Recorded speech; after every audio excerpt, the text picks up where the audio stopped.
America যেই ভাষা বোঝে সেই ভাষা ভারত ব্যবহার করা শুরু করে দিয়েছে, কারণ আমেরিকার সঙ্গে ক্লোজ থেকে ভারত রাশিয়ার সঙ্গে নিজের অনেক দশকের পার্টনারশিপকে বিপদে ফেলেছিল। পাকিস্তানের সঙ্গে F-16 কে আপগ্রেড ও তার মেনটেন্যান্সের ডিলকে নিয়ে আমেরিকা অনেকদিন ধরে ভারতকে সাফাই দিচ্ছিল।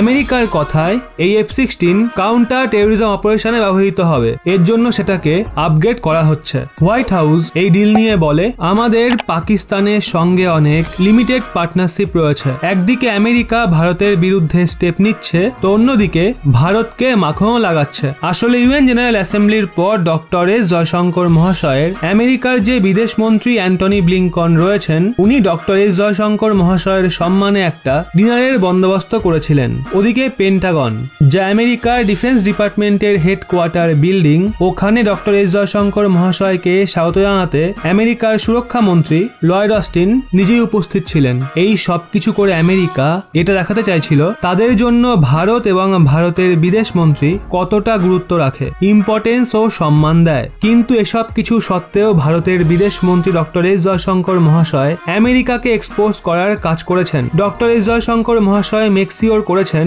আমেরিকা তার সম্মান তথা ওনারে এই সবকিছু করে বা কাউন্টার টেরোরিজমের বাহানা দিয়ে অন্তত ভারতকে তো বোকা বানাতে পারে না। রেফারেন্স হিসেবে আপনাদের স্ক্রিনে দেওয়া আর্টিকেলটা দেখুন, যা অনুযায়ী বিদেশ মন্ত্রী ডক্টর এস জয়শঙ্কর মহাশয় আমেরিকায় বসে বসে আমেরিকাকে এটা বলে, পাকিস্তানের সঙ্গে নিজেদের F-16 এর ডিল থেকে আপনারা ভারতকে তো মূর্খ বানাতে পারবেন না। ভারতের তরফ থেকে অসন্তোষ প্রকাশ করে পাকিস্তান ও আমেরিকার সম্পর্ককে নিয়ে ডক্টর এস জয়শঙ্কর মহাশয় বলেন, সত্যি বলতে আমেরিকা ও পাকিস্তানের নেগোসিয়েশনে শেষে কারো ফায়দা হয়নি, না পাকিস্তানের না তো আমেরিকার ইন্টারেস্টের।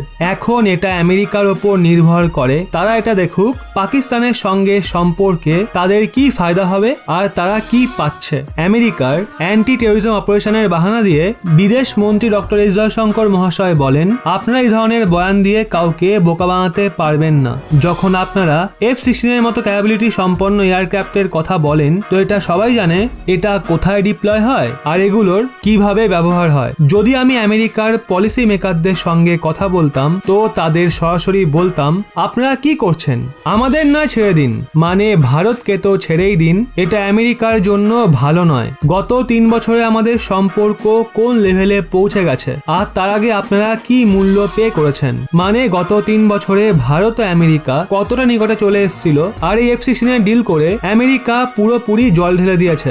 ডক্টর এস জয়শঙ্কর মহাশয় বলেন, F-16 এর ডিল কাউন্টার টেরোরিজম অপারেশনের জন্য। এই ধরনের কথা বলে আপনারা কাউকে বোকা বানাতে পারবেন না। আমাদের বিদেশ মন্ত্রী ডক্টর এস জয়শঙ্কর মহাশয় এই সমস্ত স্টেটমেন্ট ইন্ডিয়া আমেরিকান ডায়াসপোরার সঙ্গে মিটিং এর সময় রেখেছেন। এই ইভেন্টের পরনে আমেরিকার বিদেশ মন্ত্রী অ্যান্টনি ব্লিংকন ও ডিফেন্স মিনিস্টার লয়েড অস্টিনের সঙ্গেও সাক্ষাৎ করাচ্ছিল।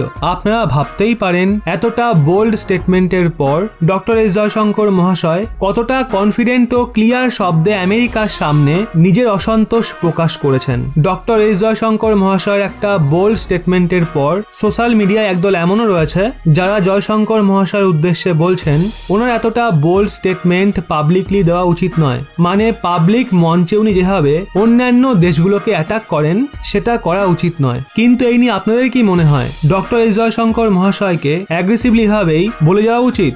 আপনি কি ওনাকে সাপোর্ট করেন? কমেন্টে অবশ্যই জানান।